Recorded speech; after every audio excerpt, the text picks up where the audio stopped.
విస్తారమైనటువంటి సేవ చేస్తూ దేశ విదేశాలలో అద్భుతంగా తన నామాన్ని ఘనపరుస్తూ విస్తారంగా వాడబడుతున్నటువంటి దైవ సేవకులు మన మధ్యలో ఉండటం మనకెంతో ఆశీర్వాదం నేను భావిస్తున్నాను. వారిని ఇప్పుడు నేను ఆహ్వానిస్తున్నాను. దైవ సేవకులు పాస్టర్ రాజా హేబేల్ గారు, వారిని హృదయపూర్వకంగా మనసారా సాదరంగా అందరం గట్టిగా సర్వోన్నతుడా, సర్వాధికారి, కృప కలిగిన దేవ, దయగలిగిన ప్రభా, నీకు వేలాది స్తుతులు స్తోత్రాలయ్యా.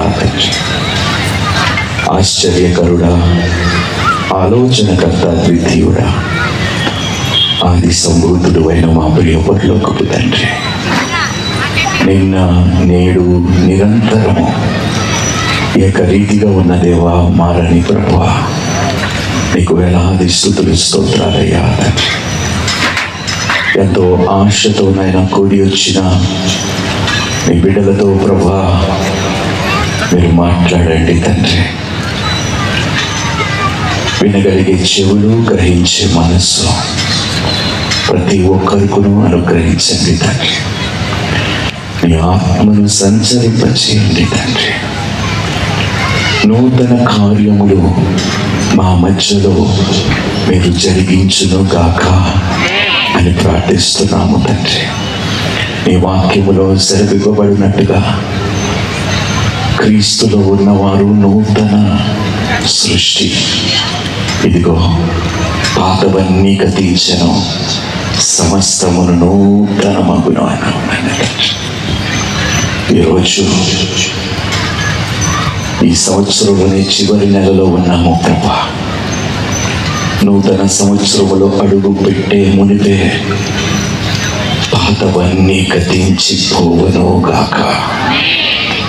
అవును నాయన, నూతన తోముతో ప్రభా ఈ స్థలము నుండి మారు మనసు కలిగి రూపాంతరము చెంది మేము తిరిగి మా గృహానికి వెళ్ళును గాక తండ్రి.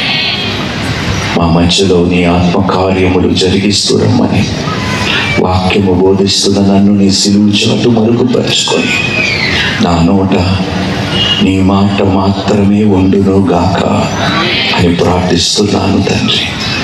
ఒకవేళ నా జ్ఞానము చొప్పున నాయనా నేను ఏ మాట అయినా పలికిన ఎడల వారి హృదయపులో అది నాట పడక మునిపే అది నేలకి పడి క్రొట్టి వెయ్యబడును గాక వేస్తున్నాములో.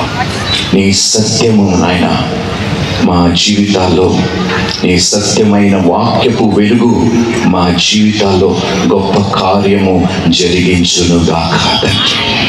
ఈ సమయము నీ చేతికి అప్పగిస్తూ ప్రభా మమ్మల్ని అందరినీ ఆధీనంలో ఉంచుకొని నీ ఆత్మను మా మధ్యలో నిలిపి ప్రభా మీరే మా అందరితో మాట్లాడమని, వాక్యము ద్వారా మమ్మల్ని దర్శించి దీవించి ఆశీర్వది